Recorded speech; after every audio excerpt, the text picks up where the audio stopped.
Why was I created? Who created me? What came before life? What's going to come after life? How should I act while I'm living inside this life? And so the companions, they used to say that we would recite and memorize 10 verses of the Quran. 10.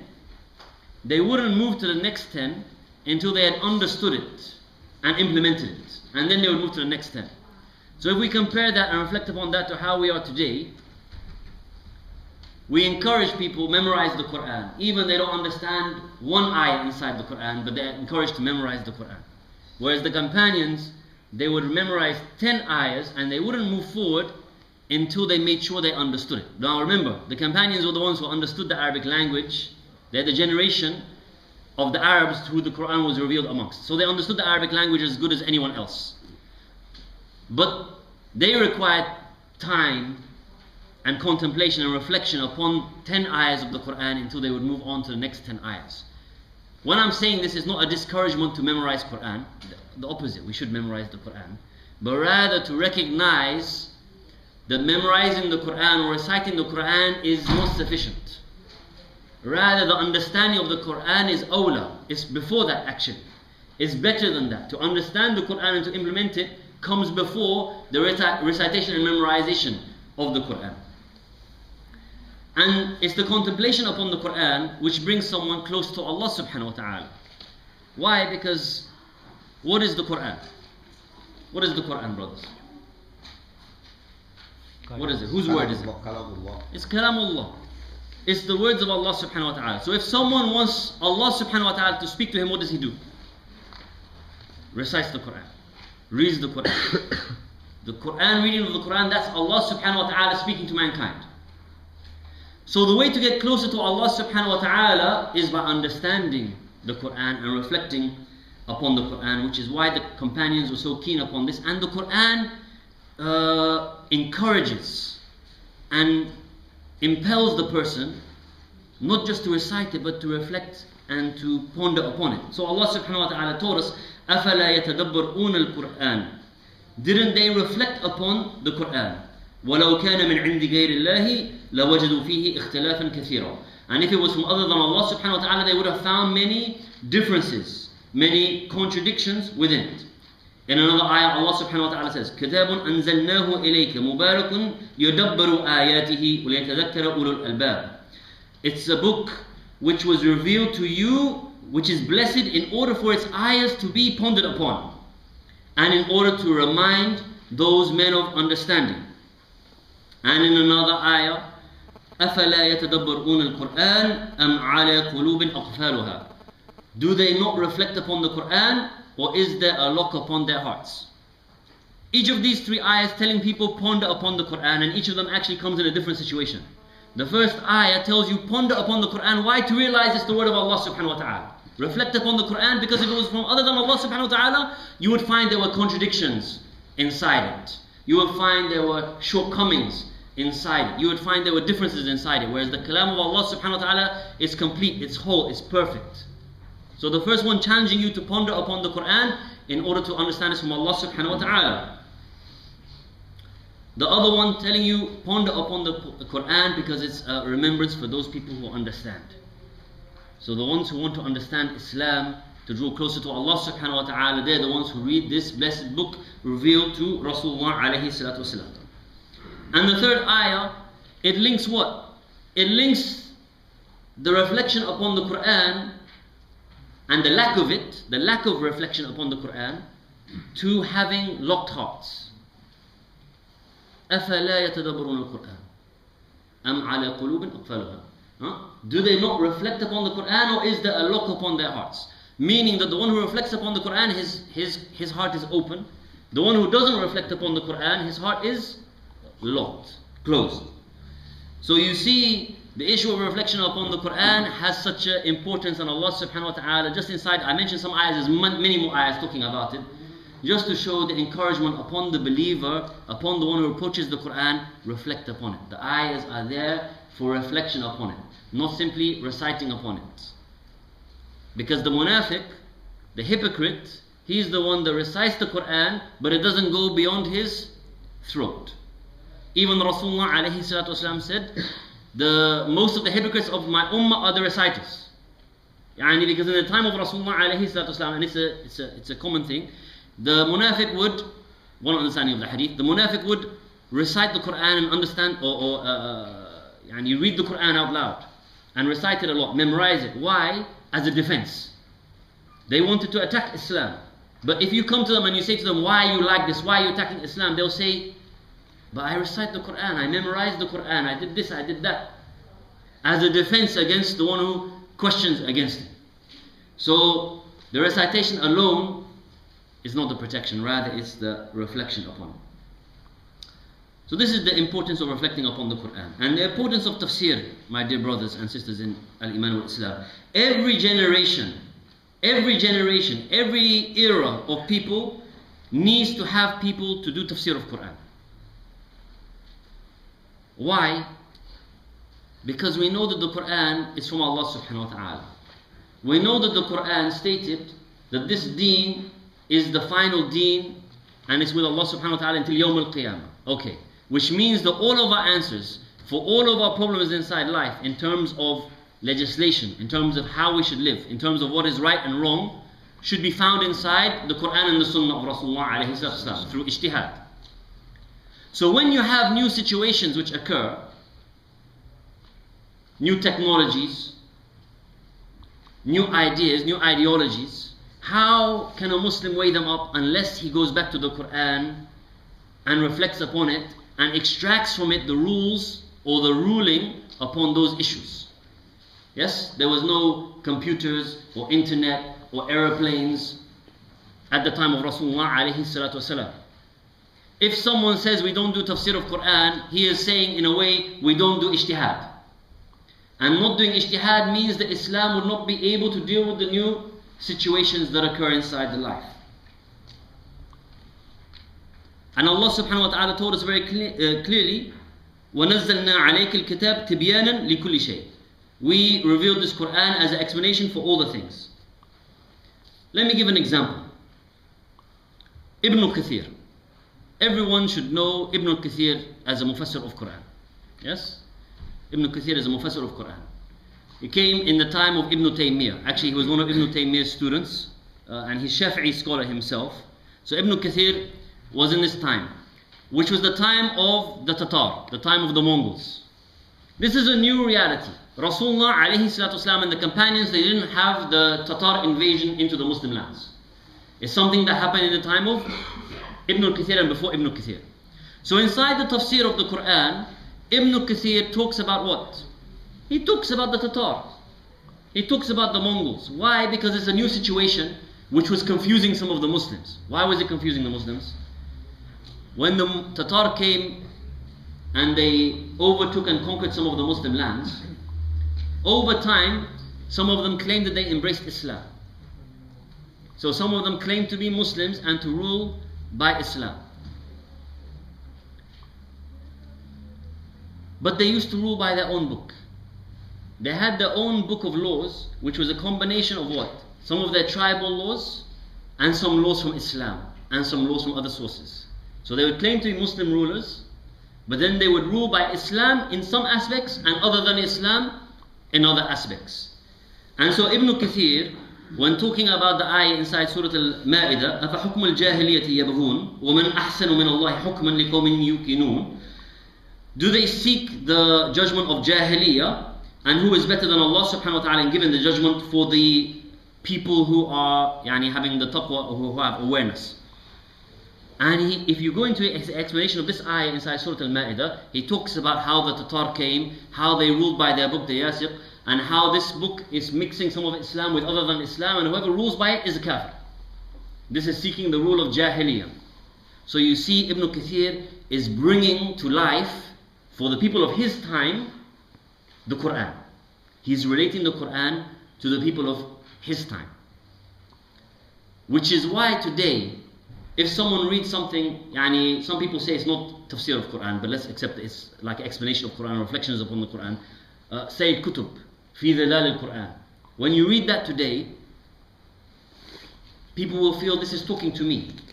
Why? Because he's living in the last 50 years, living underneath the situation of Abdul Nasser ruling by other than Islam. He's witnessing the ideologies, nationalism, nation state, secularism.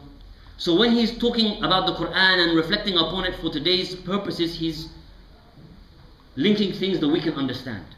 So when someone reads Ibn Kathir today, and yes, we should read Ibn Kathir, and I encourage all the brothers, by the way, Ibn Kathir is translated inside the English. There's no excuse. All the brothers here should have a copy of Ibn Kathir inside their houses to read, inshaAllah, and to reflect upon the Quran and to reflect upon its tafsir. And it's a very good tafsir of Quran. But he is not talking about the reality we're living in some of these ayahs. When he talks about the Mongols and the Tatar, imagine you were living in the time of Ibn Kathir, it would mean much more to you, because you're living underneath that reality. But today you need new mufassir to come and to explain the ayahs inside the new reality. So this is the importance of tafsir, and some of the ulama, they stood with this. For example, I mentioned Sayyid Qutb, Mawdudi also wrote tafsir of Quran, and there are other ulama as well who wrote tafsir of Quran inside the modern era. But these two which I mentioned, Mawdudi and Sayyid Qutb, are notable. Why? Because they looked at it from the angle of activist, someone trying to change the situation of the Muslim Ummah, which is how someone should approach Islam. Not just look at it from academic point of view, but how does it deal with the problems which we face. This is what Ibn Kathir was doing when he looked at the ayahs to do with ruling by other than Allah's law and talking about the Mongols. Now, when we say that the Quran explains everything, and Allah subhanahu wa ta'ala says, مَا فَرَّطْنَا فِي الْكِتَابِ مِنْ شَيْءٍ, we didn't leave anything out of the book.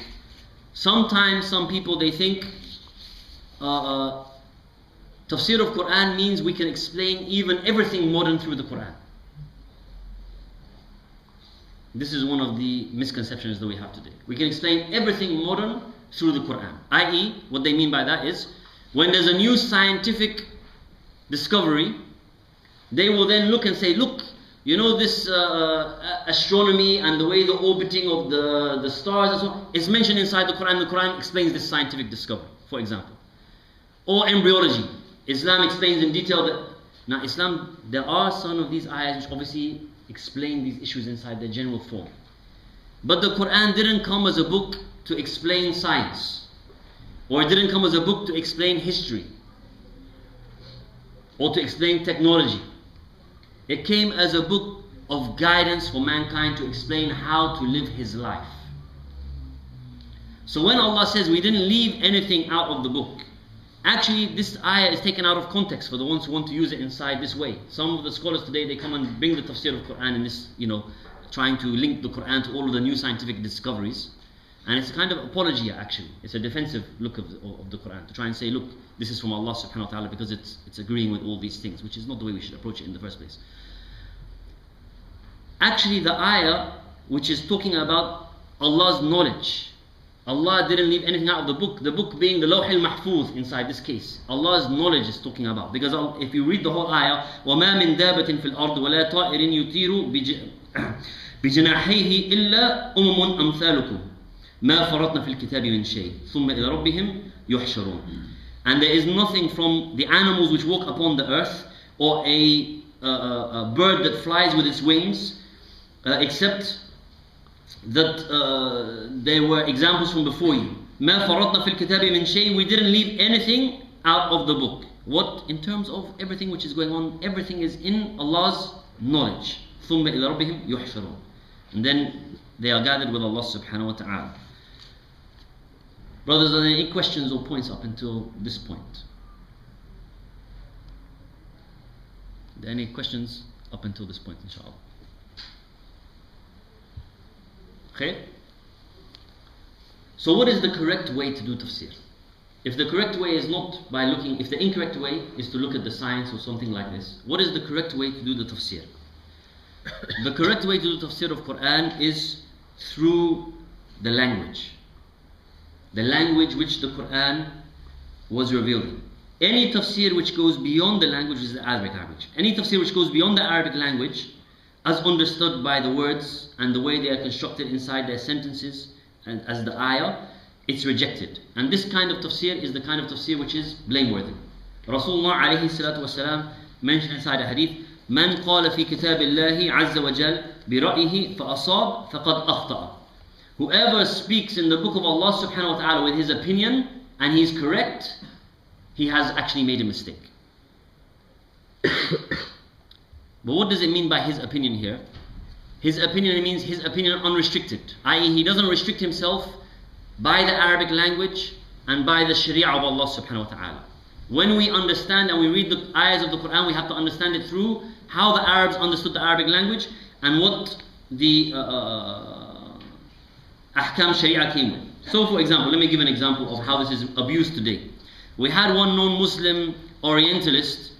He looked into the issue of the Hurul Ain, the women of Jannah, and he then said, oh, in the original language that this was adopted from, this was meaning grapes. So when the Muslims are being promised this inside paradise, they're not being promised the companions, the pure companions inside paradise, rather they're being promised grapes in paradise. Yeah? This kind of tafsir is not tafsir of Quran. This is just his own opinion. He took the original word before it was Arabized and said this is what its original meaning is. It's not how the Arabs understood the words. When the Arabs understood those words, they understood them to mean the pure companions. Yes? Another example. Allah subhanahu wa ta'ala says very plainly inside the Quran, as for the thief, the male and the female, cut their hands. And the word used is from qata'a, which means inside the Arabic language, cut. There are some things which are left unclear. Where do you cut it? Do you cut it here or do you cut it here? This is something which comes inside the sunnah. But the word cut is very clear inside the Arabic language. Someone comes today, and some of the people have come today and they said, what cut means is scratch. Yeah? Or what cut means is to prevent, i.e. prevent him from stealing. Therefore, we put him inside the jail, for example. This is a tafsir which is not a valid tafsir whatsoever. Why? Because it's not obeying, not restricted, not understood from the rules of the Arabic language and the vocabulary of the Arabs. Rather, someone coming with his own opinion that he wants to impose upon it, and so comes up with his own ta'wil and his own explanation. And this is the kind of thing which Rasulullah alayhi salatu wasalam blamed inside the hadith which I mentioned. We should be clear that there's nothing inside the Quran which cannot be understood through the Arabic language and through the ahkam sharia. Allah subhanahu wa ta'ala made it clear for us inside the Quran. إِنَّا أَنزَلْنَاهُ قُرْآنًا عَرَبِيًّا لَعَلَّكُمْ تَعْقِلُونَ. We revealed it as an Arabic Quran for you to think over it. قُرْآنًا عَرَبِيًّا غَيْرِ ذِي عِوَجٍ. It's an Arabic Quran, an Arabic recitation without any being deviated, without any deviation, without any corruption. وَكَذَلِكَ أَنزَلْنَاهُ قُرْآنًا عَرَبِيًّا. And in that way, we revealed it as an Arabic Quran. All of these ayahs saying the Quran is revealed inside Arabic language. It's in Arabic for you to understand it in this way. كتاب فصلت آياته قرآنا عربيا لقوم يعلمون. It's a book in which the ayahs were explained. Quran Arabian, an Arabic recitation for those people who know. So we should be clear, everything inside the Quran can be understood. Even Alif Lam Mim. Tafsir of Alif Lam Mim, if you go, the companions had different opinions of what's the meaning of Alif Lam Mim, or what's the meaning of Yasin, or what's the meaning of these letters which come in the beginning of the chapters of the Quran. So some of the companions, they said this is a secret of the Quran. Some of the companions said this is the names of the chapters. Yes? And some of the Mufassirin afterwards said this is a challenge to the Arabs. These are the letters which the Quran comes in. Alif, Lam. All of these letters, they're just letters of the Arabic language which you're being challenged with. You're being challenged saying, come with a Quran like it. It's just made from these letters. Come with a Quran like this Quran. So everything can be understood through the Arabic language. So when we have the hadith of Rasulullah alayhi salatu wasalam says, whoever speaks in the book of Allah subhanahu wa ta'ala by his opinion, and he's correct, he's made a mistake, it doesn't mean the people do not do ijtihad in tafsir of Quran. What it means is when you do the ijtihad, it has restrictions. You can't just come with your own opinion from anywhere. You have to be bound by the Arabic language and by the hukum shari. Now not every Arab understands every single word of the Quran. Even in the companions, Some of the companions didn't understand every single word of the Quran. They would ask Rasulullah alayhi salatu wasalam, or they would ask the Bedouin, what is this? And the Bedouin would come, because some of the words, the Bedouins would know them, because they were the strongest inside the Arabic language. So for example, Allah subhanahu wa ta'ala says, وَفَاكِهَةً وَأَبَّا, inside Surah Abasa. Umar bin Khattab, he sat thinking, Fakiha is known. Fakiha means fruits. What's Abba? He didn't know what Abba was. And then, after thinking a little bit, he said, this is takalluf. Takalluf yani means, in the contemporary terms, you can say, I'm stressing myself over something that I don't need to stress myself over. Yani, because the ayahs which is talking about Allah subhanahu wa ta'ala opening the skies, the water coming down, and these different things growing from the ground, and amongst them, fruits and Abba. So, Umar bin Khattab, he understood the general meaning, he understood the siyaq, he understood the context of the ayahs. So he didn't know the specific meaning of this specific word, but he understood its context. And so he said, to go and to investigate exactly what it means, it's no need in this particular context. But the reason I'm giving that example is just to show how, even amongst the companions, they didn't understand all of the words. But many of the companions used to engage inside Tafsir of Quran. Who's the most famous of them? Ibn Abbas. Ibn Abbas, he's the most famous because we know Rasulullah alayhi salatu wasalam mentioned when he made dua for him, for Allah subhanahu wa ta'ala to give him knowledge inside the deen and ta'wil of the Quran, and understanding of how to explain the Quran. Ibn Mas'ud used to also do Tafsir of Quran a lot.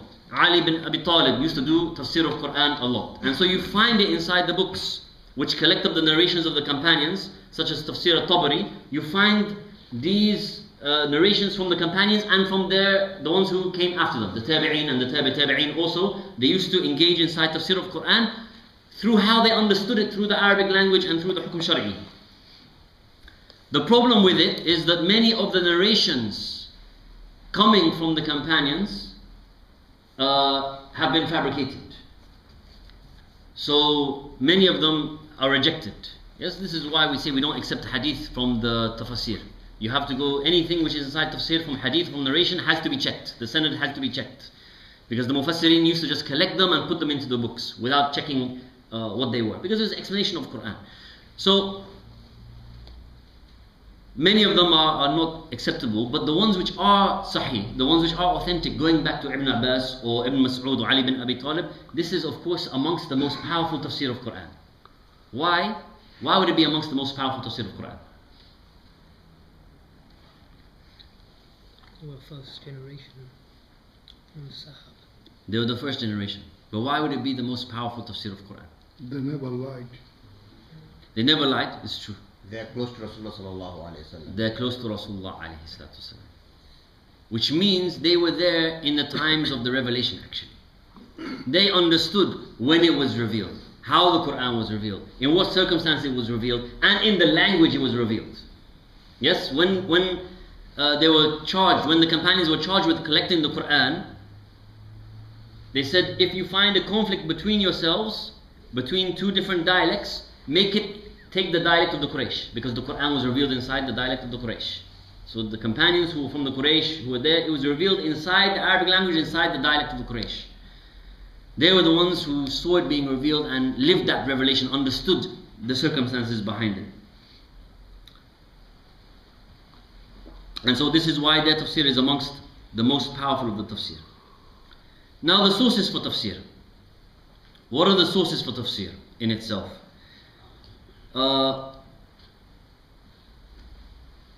Some people, they say Quran is tafsir of Quran. Sometimes you find the tafsir of Quran within the Quran itself. Yani this is, technically speaking, you can say it's not really tafsir of Quran because it's all Quran.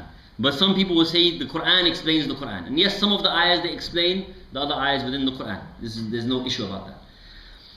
One of the sources of tafsir, and of course this source has to be taken, is naql, from Rasulullah alayhi salatu wasalam. When Rasulullah alayhi salatu wasalam explains something from the Quran. And we know this, Allah subhanahu wa ta'ala mentions inside the Quran, وَأَنزَلْنَا إِلَيْكَ الذِّكْرَ لِتُبَيِّنَ لِلنَّاسِ مَا نُزِلَ إِلَيْهِمْ.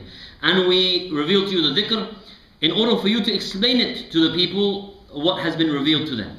So Rasulullah alayhi salatu wasalam, he comes as an explanation of the Quran. And so, for example, we talked about cutting the hand of the thief. How do we know all the details behind that? What value has to be stolen? What circumstances it has to be stolen in?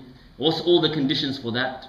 Where it should be cut? All of these kind of things, they come from the Sunnah of Rasulullah alayhi salatu wasalam.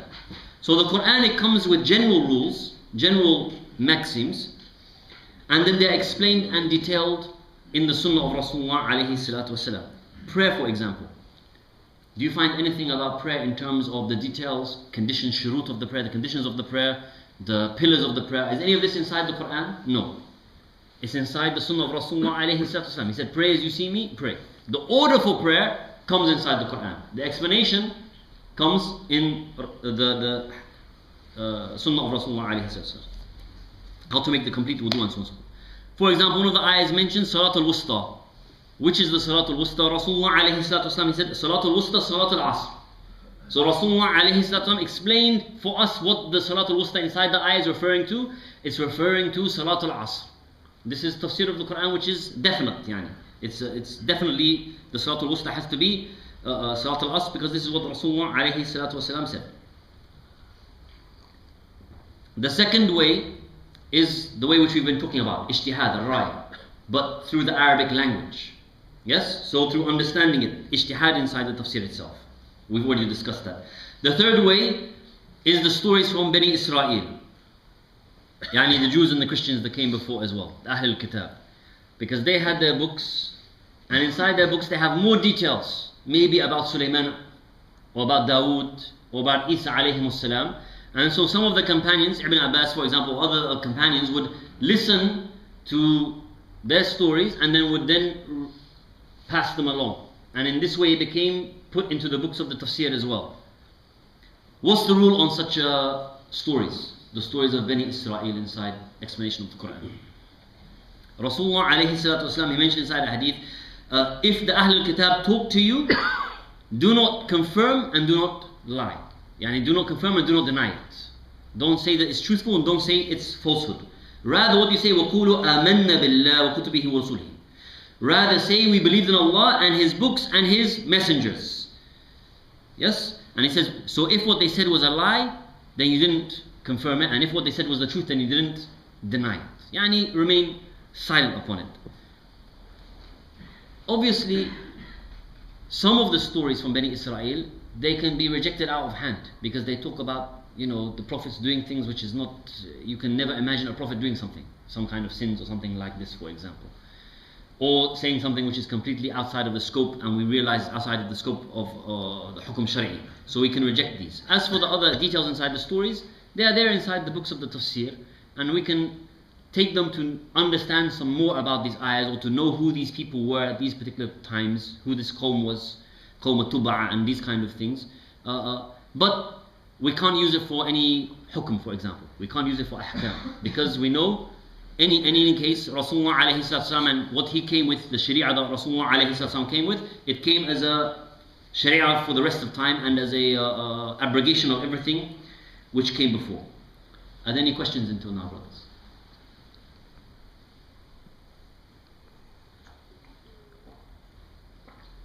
Khair, inshallah. Before we move to the tafsir of Fatiha then, just to give a brief introduction to the types of tafsir which have been authored until today. You have tafsir which is called tafsir bil ma'thur, which is tafsir by the narrations. So someone like Tabari will collect the narrations, Imam al-Tabari will collect the narrations from the companions, from the tabi'een, from the scholars, and put them into a book explaining each ayah. So who said what about this ayah, who said what about this ayah? He'll first begin with his own understanding, and then we'll give what other ulama, whether from the companions or from after the companions, have said about this. So this is known as tafsir bil ma'thur. Ibn Kathir is one of the famous tafsir bil ma'thur, along with Imam al-Tabari, for example. Al-Baghawi as well is one of the famous tafsir of ma'thur. The other one is tafsir by understanding, through understanding the Arabic language and just understanding the alfaz in their situation. So for example, tafsir al-Jalalain by Suyuti, the two Suyutis. So Imam al-Suyuti authored al-Jalalain. Baydawi is another one who does tafsir in this way, and also Fakhruddin al-Razi, even though there's many problems inside these tafsirs, his tafsir as well is a tafsir by ijtihad upon these words. Some of the